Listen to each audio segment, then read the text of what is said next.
(6월 14일) 월요일 새벽기도에 시작합니다. 히브리서 3장 12절에서 14절까지 말씀을 봉독하겠습니다. 형제들아, 너희는 삼가 혹 너희 중에 누가 믿지 아니하는 악한 마음을 품고 살아계신 하나님에게서 떨어질까 조심할 것이요, 오직 오늘이라 일컫는 동안에 매일 피차 권면하여 너희 중에 누구든지 죄의 유혹으로 완고하게 되지 않도록 하라. 우리가 시작할 때에 확신한 것을 끝까지 견고히 잡고 있으면 그리스도와 함께 참여한 자가 되리라. 아멘.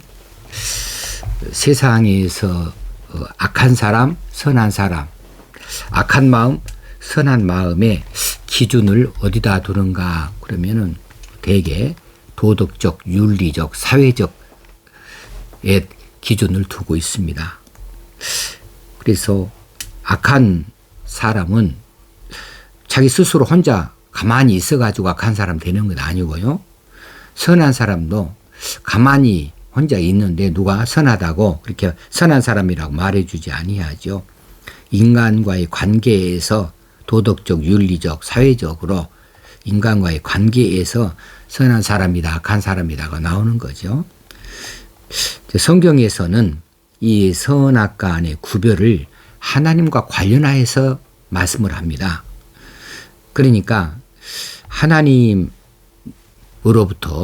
말미암은 자는 선한 사람이고, 하나님을 알지 못하고 하나님을 떠나 있는 자들은 악한 자들이라는 거예요. 왜냐하면 이 선악은 죄로부터 자유로운가 아니면 죄로부터 떠나 있는가, 죄 안에 머물러 있는가에 관련된 것이기 때문에 그렇습니다. 사람이 이 다른 사람에게 해꾸질하는 사람, 다른 사람이 나쁜 일 하는 사람, 힘들게 하는 사람, 이런 사람을 악한 사람, 이런 마음을 악한 마음이라고 그렇게 말하기도 하고, 선한 마음, 선한 사람은 다른 사람에게 해를 끼치지 아니하고 다른 사람에게 유익을 주는 이런 마음, 이런 사람을 선한 마음, 선한 사람이라 이렇게 말하기가 쉽습니다. 그런데 선한 마음, 선한 사람은 믿음 없이는 불가능하다라고 말할 수 있어요. 왜냐하면 인간은 원래 태어날 때부터 타락한 존재로 태어나요. 다 태어날 때부터 죄성을 가지고 죄인으로 태어납니다. 그렇기 때문에 근본적으로 마음이 변화되기 전까지는 인간은 스스로 선을 이룰 수 있는 존재가 못 됩니다. 믿음으로 새롭게 되어진 사람만이 예수 그리스도를 통하여 구원받고 완전히 그 마음이 새롭게 되어진 사람, 마음이 변화되어진 사람, 이런 사람만이 이제 이 선한 사람이 되어줄 수 있고 선한 마음을 실현시킬 수 있게 되어지는 것이지요. 그래서 이제 줄여서 정의를 하자면 불신앙이 죄입니다. 믿지 않는 것이 죄예요. 또 불신앙의 마음이 악한 마음이에요. 하나님을 믿지 아니하는 마음, 이것은 악한 마음입니다. 그래서 오늘 본문에서 말하는 대로 12절에서 믿지 아니하는 악한 마음을, 이 말이 합당한 것이 되어집니다. 우리가 예수 그리스도를 믿지 아니한다, 하나님을 믿지 아니한다 하는 것은 그 자체가 악한 마음이라는 것이지요. 이 악한 마음을 품고 살아계신 하나님에게서 떨어질까 조심하라. 하나님에게서 떨어질 수밖에 없죠. 이렇게 악한 마음을 품고 있는 사람, 믿지 아니하는 사람은 당연히 하나님으로부터 멀어질 수밖에 없고 떨어질 수밖에 없습니다. 이 경고를 오늘 우리가 다시 한번 새길 수 있어야 되겠습니다. 왜 내 안에서 자꾸 악한 마음이 생길까? 도덕적, 윤리적, 사회적으로 다른 사람을 향하여서, 이웃을 향하여서 뭔가 사랑을 하고 베풀고 이해하고 보듬어주는 것보다는 어쩐지 그 사람들이 밉기도 하고 또 안 갚으면 하고 싶기도 하고 그 사람들이 이 저주받으면 좋겠고 이런 식으로 그렇게 해꾸지하고자 하는 마음, 그렇게 잘못된 마음을 내 안에 갖게 되어지는 것일까? 그것은 내가 하나님에게서 멀어지고 있다고 하는 사실을 반증해 주고 있다는 것을 기억하실 수 있기 바랍니다. 누군가의 다툼이 있다. 그래서 그런 사람 누군가가 밉다. 그 사람이 정말 크게 경을 차버리면 좋겠다. 잘못되면 좋겠다. 이렇게 품는 마음은 악한 마음이죠. 이 악한 마음은 결국 어떤 마음이라고요? 하나님을 믿지 아니하는 마음. 하나님을 우리가 왜 믿지 않겠습니까마는 하나님에게서 멀어지는 마음이라고 할 수 있겠어요. 그래서 더 하나님께 가까이 나아가도록 그렇게 마음을 다잡을 수 있고 돌이킬 수 있어야 되겠습니다. 근데 13절에 보니까 이런 그 우리들의 연약한 인간들의 마음을 이제 보완해 주기 위해서 하나님을 믿지 아니하는 마음, 멀어지고자 하는 이런 상태로 빠지지 않도록 하기 위해서 누구든지 죄의 유혹으로 완고하게 되지 않기 위해서 어떻게 해야 되는가 하면 매일 피차 권면하라고 13절에서 우리에게 말씀해 주고 있습니다. 우리 인간들은 참 연약해요.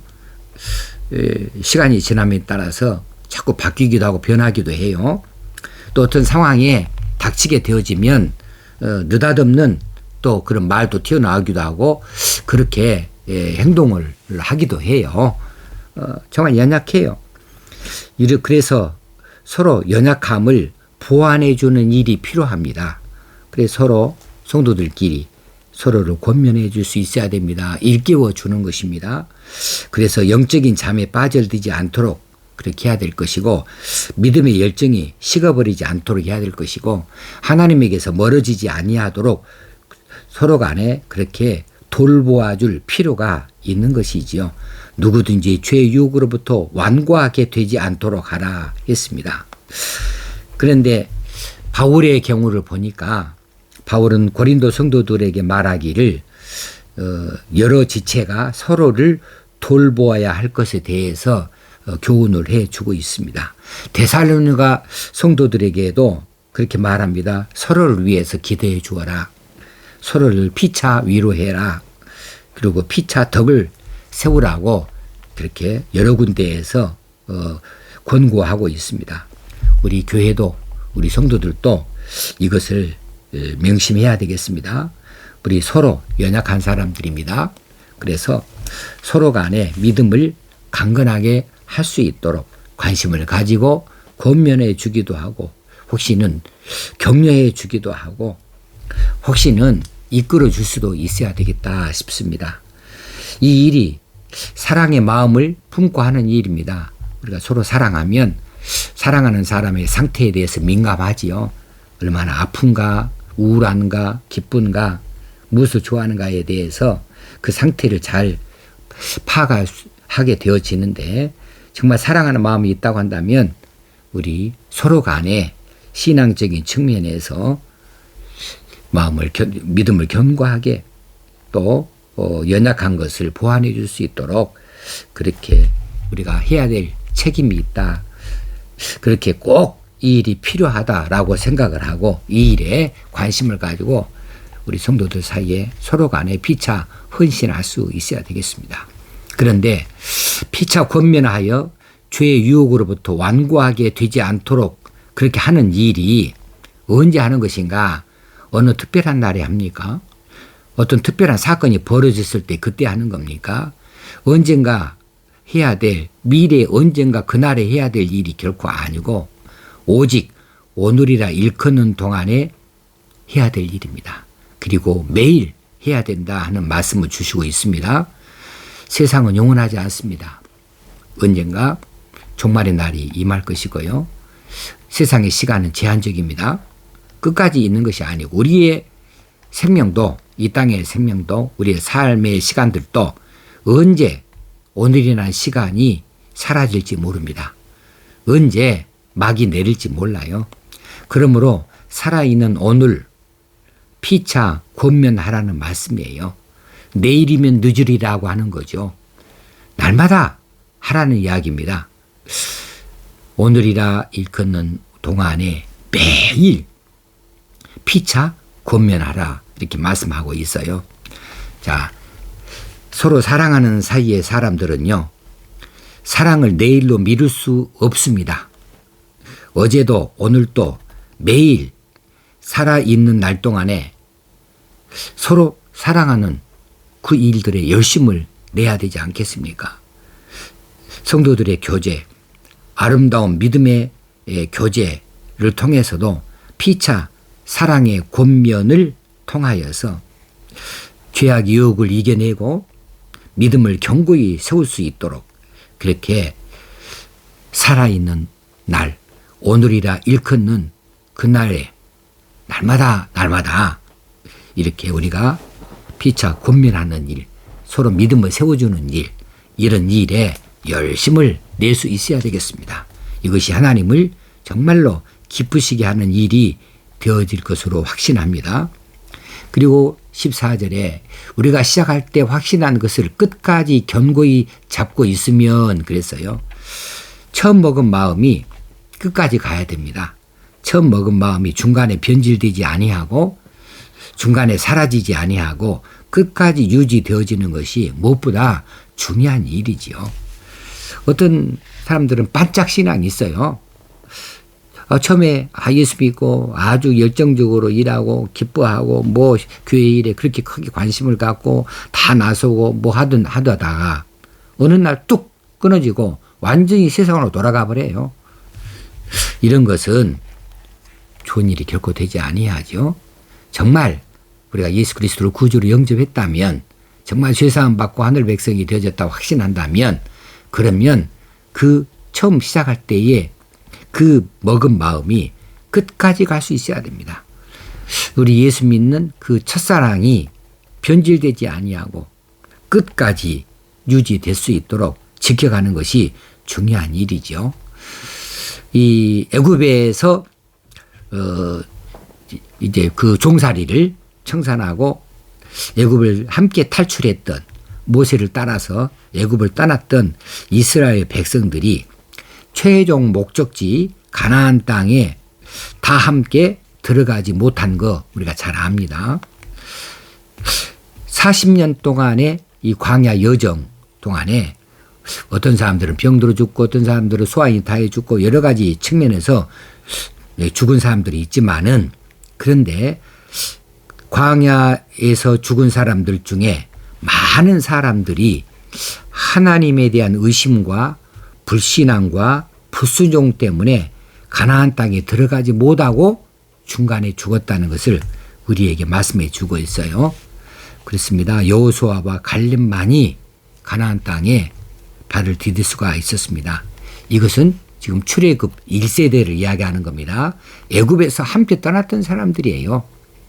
1세대들이 가나안 땅에 들어가지 못했습니다. 그리고 여호수아 갈렙만이 들어갔습니다. 왜 그렇게 다 들어가지 못하고 출애굽 2세들이 들어가고 3세대들이 들어갔습니까? 1세대들이 이제 여러 가지 죽음을 맞이했지만은 그 중에서 많은 사람들은 하나님에 대한 의심이 있었습니다. 불신앙이었습니다. 불순종 때문에 가나안 땅에 들어가지 못하고 광야에서 이제 죽음을 맞이해야 할 수밖에 없었습니다. 처음 먹은 마음이 마지막까지 가야 돼요. 애굽에서 출발했으면 가나안 땅까지 들어가야 되는 거죠. 우리는 처음 신앙을 끝까지 지키십시다. 그래서 오늘 마지막 말씀처럼 그리스도와 함께 참여한 자가 되리라. 이것을 이룰 수 있는 저와 여러분이 되어지기를 축원합니다. 하나님 아버지, 오늘도 우리에게 이처럼 말씀하여 주셔서 우리 믿음을 다시 한번 돌아보고 새로 세울 수 있게 하신 것을 감사합니다. 믿음의 여정을 끝까지 할 수 있도록 도우시옵소서. 예수님의 이름으로 기도합나이다. 아멘. 찬송가 315장 4절만 한번 부르겠습니다. 그 영광의 나라 나 들어가서 그 풍성한 은혜 늘 감사하리.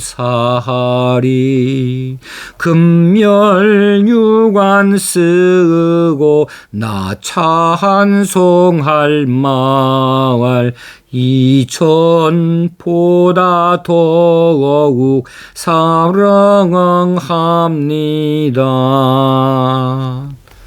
오늘도 믿음의 길을 열심히 잘 가십시다. 오늘도 기쁨과 감사가 넘쳐나는 하루가 되어지기를 바랍니다. 감사합니다.